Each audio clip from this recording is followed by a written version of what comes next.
Good morning, mofos. JJ back at this time to give you a free play for Sunday Night Baseball, June 2nd. New York Yankees versus the Boston Red Sox. Seeing the line right now, Red Sox minus 121.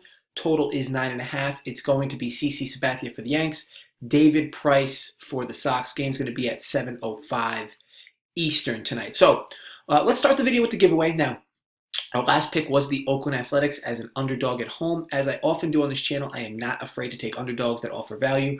Oakland did have the lead late into the bullpens, which was how I handicapped it, but couldn't close after a misplay by Robbie Grossman, on a routine fly ball. This kind of stuff happens, and it will happen in the future. One game, these types of breaks will work in your favor. Others, won't. More often than not, though, you will either be on the right side of a winner or the wrong side of a loser. There are the occasions, though, where you will be on the wrong side of a winner and the right side of a loser. Call that variance, call it whatever you'd like. But either way, it's par for the course. This is why finding value within the numbers long term is so important. And realize that sometimes the breaks just won't fall your way. It's more than fine. This brings the channel to 33-17 in MLB, heading into the Sunday night game on this channel, where we are 5-1 thus far. All right, as for the retweets, we had about 80, including people who retweeted with a comment. So I want to thank everyone who participated. Sad to say, I actually will not be giving out any money from this video. Congratulations, you played yourselves. All right, so on to the game here. Had you go in there for a second. If you truly believe that stiff you here, you just don't know me well enough. Trolling is a legit hobby of mine. All right, so I know we said if we got to 100, I'd double the pool, giving two people $50, but we did get to $80. So $80. We did get to 80 people who retweeted. So I will give out $40 to two different people. So what I did was I have the hat, as you can see. I don't know if you can see in it. Bunch of stupid ass little papers.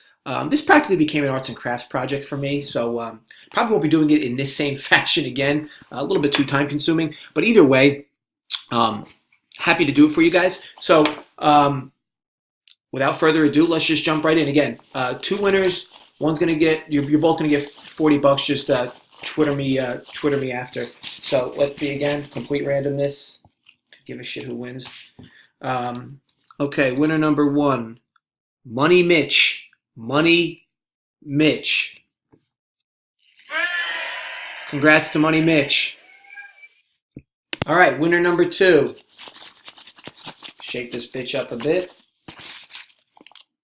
There's no fucking sleight of hand going on. I know how you guys think. All right, winner number two, Micro Odds. All right, so that's Money Mitch and Micro Odds. Just DM me on Twitter, and I'll hook it up for you. I'll send you guys 40 each. Now, again, thank you all for participating. As you can see, though I do have my softball jersey on. I have softball this morning, so if you DM me and don't get back to you in 2 or 3 hours, just once the game's finished, I'll shoot you over the money if you don't message me in time. But either way, you will get the money early today. Other than that, this was fun. I really appreciate you guys all jumping on board and doing that. And we definitely will be doing more stuff like that in the future. Now, as you may already know, the missus came back from her trip with her mom. So, folks, the party is over. We went out last night to a steakhouse that we hadn't been to before. So we're driving there. And you guys ever experienced this? I'm sure you have. You go somewhere you haven't been before, and as you start driving, you fire up the GPS before you start driving. It is usually at this time that someone in the car will tell you they know how to get there. GPS isn't necessary. In this case, that would be my wife. I told her, listen to me, Christopher Columbus. I don't care if you lived at this restaurant. There's no way you would know how to get here faster than Google Maps, you cunt. All right, I'm just kidding. I didn't use the word cunt. I used the word tramp. I can really be a nice guy sometimes. She did, though, come back from Turks and Caicos with some type of ear infection. Must have been getting fucked in the ears or some shit like that. I myself don't get ear infections, though, because I have so much damn earwax in there. There ain't no shit slipping through. I haven't used a Q-tip since 1994. If I put a Q-tip in my ear today, the Q-tip would practically disintegrate. The toxins would just swallow that shit whole. This is yet another reason why I'm never sick. There ain't no bacteria getting through my earwax. It's like a wall of plaque. Attempting to get through is a mere death sentence for any type of living, breathing bacteria. Moral of the story is that you may think Q-tips are good for you, but this is a mere illusion. I'm over here building up a fortress outside my ears to protect myself while y'all keep removing the bodyguards yourselves. With that said, though, I haven't been able to hear properly in over 10 years. Maybe some randomness there, maybe a cause of it, who knows. But sometimes, folks, the risks are worth the reward. All right, here, on to the play. All right, so interesting game here. As we all know, Dave Price's father is the New York Yankees, and Price gets straight fisted by Gary Sanchez. But I look at this opening line, which was 135, and it has me wondering. The odds makers know that Price has struggled severely against the Yankees, specifically last year, and as I mentioned in prior years. They also know the Red Sox are losers of 4 straight and are at risk to get road swept here. They just lost Steve Pearce, who is a lefty masher, who would also help in this matchup. But he has struggled this year, so I'm not sure that means all that much. Now, I myself have this line capped at minus 136 in favor of the Sox, and here's why. You see, when you look at the advanced numbers on CC, boy, has he been lucky this year. His ERA is 3.48, but his SIERA is 5.12. He had one start all year where his SIERA locked in at under 4, and that was against the Orioles, arguably the worst team in baseball. His stranded runner rate is over 90%. To put this into perspective, his career stranded runner rate is 73.4%. 90% is just wildly unsustainable. Maybe the argument is, well, maybe he's throwing more ground balls, inducing more double plays. Nope, his ground ball to fly ball rate is 0.78, by far the lowest of his entire career. Despite the more fly balls, his home run to fly ball rate is at 19%, good for the second highest in his career. His hard hit rate is also a staggering 46%. Not only his by far the highest of his career, it's nearly 20 points higher than his overall career. So how does this make any sense? He's giving up more home runs than he has in the past, less ground balls. He has given up 11 home runs this year, 8 of which have been solo jobs. So when you unravel this, he's clearly timing his home runs that he gives up well. Is there a method to the madness there from CC, or just sheer luck of the timing? I'll go with the latter. I could go out here and I could go on and on here about CC and his struggles.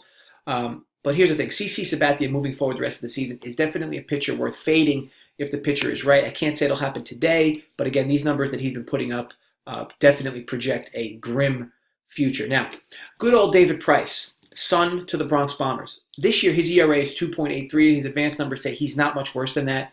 FIP 3.25, xFIP 3.34, SIERA 3.48. Unlike CC, who has only one game all year where his SIERA was under 4, Price has only had one game this year where his SIERA was over 4. And this was against the White Sox. Now, being someone who, digs into the numbers far over the bias, the perceptions. The numbers here heavily point towards David Price outdueling CC here. You may look at Price's BVP versus the Yankees and see that 310 batting average collectively between the players. The issue there is that Ellsbury, who I think died, Giancarlo Stanton, Miguel Andujar, Didi Gregorius, and Troy Tulowitzki all bat over 300 against Price and will more than likely all not be in this game. I say most probably should, just because Troy Tulowitzki, I feel like, has been on the 10-day DL for like a month now. So I feel like any day now they could reactivate him. But for the most part, he's going to be out, and they all will as well. All that collectively, as hinted at, it does bring the average down overall for the team that David Price will actually see in this game. Now, as for lineups, call a spade a spade. The Red Sox have the better lineup up and down. I get it. The Yanks are swinging well, and you may assume that they are hotter than the Red Sox. But over the last 7 days, the Red Sox and Yankees are very similar with regards to their numbers, their OPS, their average. So while you may be able to argue over the exact advantages or disadvantages one team has over the other, the lineups are what they are. The Red Sox definitely have better and bigger bats in their lineup overall from top to bottom. So the advantage is on their end. Now, once this game gets to the pens, the Yanks certainly have the better bullpen. But I'll tell you, it's not as much better as you'd assume. The Yanks are 4th in the AL. The Yanks bullpen's 4th in the AL with an ERA of 3.56. The Red Sox are 6th in the AL with an ERA of 4.08. So certainly advantage in favor of the Yankees. This, of course, assumes that the Yankees have the lead late and that their best arms will close this game out. However, I do not believe that to be the case tonight specifically. If the Red Sox have a lead, Barnes, Brazier, Workman are all very good to close this lead out late. Also worth noting, the Yankees' top bullpen arms have pitched the last 2 days, so unsure that you will see them tonight. You will get somewhat of a degraded closing bullpen for the Yankees. This does matter. So all in all, we have what I consider to be a 15-cent line in our favor. when you're betting sports, this is a pretty good sign. As I often say, sure things and locks don't exist. If you need a lock, go to a hardware store.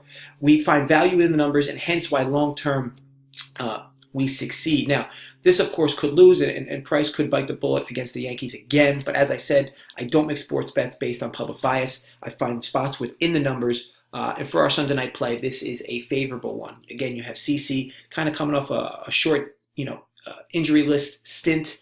And I'm not so sure you're going to see him for a whole lot of pitches. This might require the Yankees to bring in a middle relief bullpen guy, especially if Sabathia starts building up his pitch count. But either way, again, the play will be the Red Sox -121 versus the Yankees, David Price versus CC Sabathia. You can play first 5 instead if you'd like. I'd probably like it about the same, but the play from the channel will be for the game. However, though, do not double down on playing the first 5 in the game to make this a 2-unit play. Again, every play for me is 1 unit. Thanks as always for watching. If you enjoyed the video, thumbs up. Create some fake accounts and more, thumbs up. If you did not enjoy, I hope you get food poisoning. As always, drop comments below so we can interact back and forth. Any questions you have on today on the slate for this afternoon. Maybe you just want to stop in and say hello. Or give out your picks on this channel. Either way, it all passes well here. Or maybe even tell me to go fuck myself. Okay, so Money Mitch and Micro Odds. Make sure you DM me on Twitter, and I'll hook that up for you. And again, I want to thank you guys for the constant loyalty. We'll do more of these giveaways in the future. Other than that, this will be my only play for the day. I will be back with another video later tonight. So again, thank you guys for everything, and I will be back soon.